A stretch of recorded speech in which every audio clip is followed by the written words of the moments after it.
Duzile Zuma Sambudla has once again run into trouble with the law. She, along with Sipogazi Kluma and Blessing Khoza, are under investigation after her older sister, Nkosazana Zuma Ncube, filed an affidavit at the Sandton police station. Zuma Ncube alleges the trio lured 17 South African men to Russia under false pretenses and handed them over to a Russian mercenary group to fight in the Ukraine conflict without their knowledge or consent. National Police spokesperson Athlenda Mate says an inquiry docket has been opened. All right, I'm now joined by legal analyst Ulrich Roux to assist us with this conversation. A very good morning to you, and thank you so much for your time. Let's maybe just start off by finding out, are we finding ourselves in the middle of a sibling rivalry as a country presented as an international conflict? And why do these legal battles feel like a family feud on steroids? Hi, good morning. Thank you for having me. Yes, unfortunately, it does feel as if that is the case at the moment, with the one sister laying criminal charges against the other. But one now needs to wait and see whether there's any merits to these charges and whether a proper investigation will uncover criminality on behalf of Duduzile. At the moment, the Hawks have confirmed that an inquiry docket has been opened. Now, what that entails is that the police conduct an inquiry into allegations that have been made. A formal criminal charge is not laid as yet and will only be laid if the police indeed uncover in their investigations and their inquiries that on the face of it, there is a case to answer to. So she's alleging that her sister falsely recruited 17 men to Russia, and that those men are now stuck there and have been drafted to fight in the Russia-Ukraine war. The charges relate to the infringement of the Traffic Violations Act. So that act was promulgated in order to prevent the trafficking of humans, unlawful trafficking of humans across the world. And then also, of course, fraud. Fraud is defined as the intentional and unlawful misrepresentation by a person, which causes the financial or potential financial prejudice of another person or entity. So in this instance, if she successfully wants to prove that her sister did indeed commit fraud, then she will need to prove that it was an unlawful and an intentional misrepresentation, and that misrepresentation in turn led to the victims of this alleged crime suffering severe financial prejudice. So, certainly a lot of investigations that will have to be conducted in order to try and substantiate those charges. And one I would needs to wait and see what the Hawks come up with in conducting their investigations along with this inquiry docket that has been opened. I mean, Ulrich, you've touched on it a bit now, because the allegation is that they were sent there under the pretense of being protectors or training as bodyguards, potentially for the MKP. But given the allegations of trafficking and mercenary recruitment, how do South African laws, such as the Prevention and Combating of Trafficking in Persons Act, as well as the Foreign Military Assistant Act, apply in this context?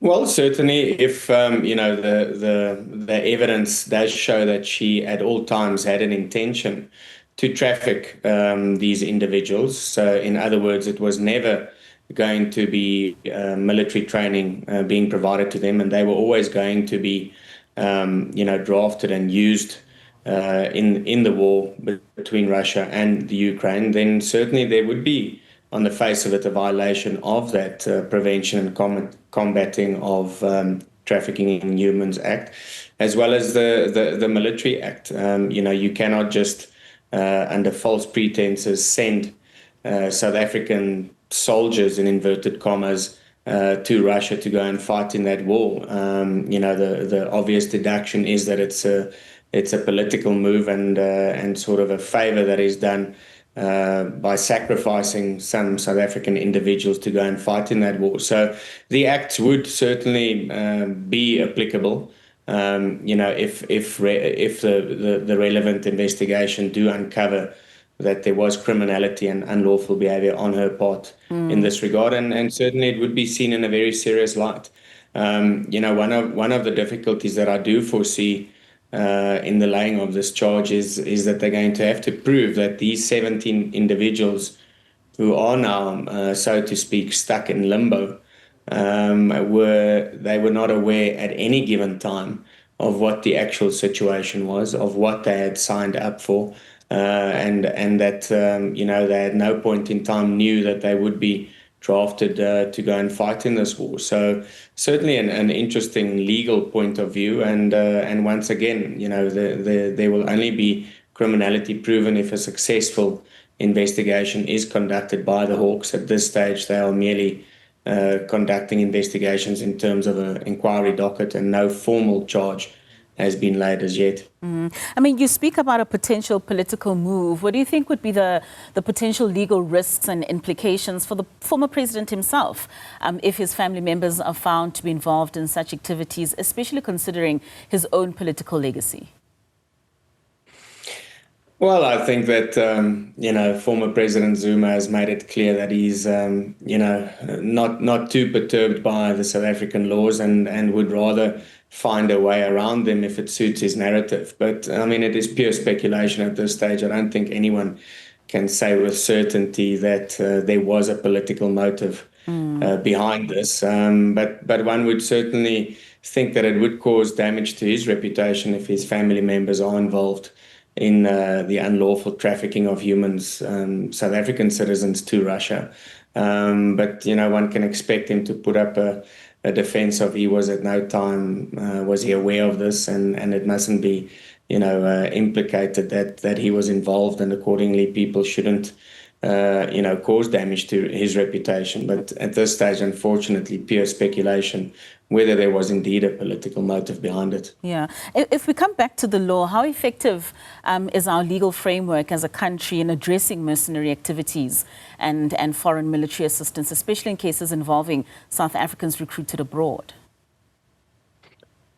Well, certainly Parliament has promulgated 2 acts, which in this instance deal specifically with cases like this, the unlawful trafficking of humans, as well as the Military Act, which prevents the unlawful, provision of South African citizens to go and fight in a war in Russia. So it's certainly seen in a very serious light. It is not very prevalent, I can guarantee that. We do not see a lot of it, and a lot of crimes allegedly being committed pertaining to the infringement of these 2 acts. But the penal code in these acts are very serious, and one could most definitely face jail time if you are convicted of crimes which she is alleged to have committed. So one expects the Hawks to treat it with the necessary urgency and to conduct a proper investigation into whether there has indeed been infringement of these 2 acts and ultimately fraud committed on behalf of Duduzile Zuma. All right. Ulrich, thank you so much for your time. Like you said, it's only for us to see whether these accusations have any merit for a case to subsequently be opened. That was legal analyst Ulrich Roux.